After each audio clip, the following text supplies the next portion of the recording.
పార్లమెంట్లో నేను తెలంగాణ బిడ్డగా గర్జించకపోతే మనకు తెలంగాణ రాష్ట్రం ఎక్కడి నుంచి వచ్చేది? ఈ రోజు కూడా తెలంగాణ ప్రజల ఆకాంక్షలు, ఆశలు, హక్కులు నెరవేరాలంటే ఖచ్చితంగా టీఆర్ఎస్ బిడ్డలు పార్లమెంట్లో ఉంటేనే మన హక్కులు, అధికారాలు నెరవేర్తే నేను మీకు మనవి చేస్తా ఉన్నా.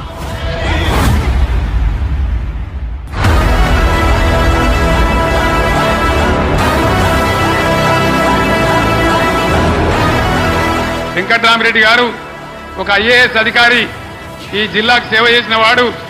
ఆయనకు డబ్బులు అవసరం లేదు, సేవ చేద్దామని వచ్చినాడు. దయచేసి మెదక్ అభ్యర్థిగా వెంకట్రామరెడ్డి గారి కారు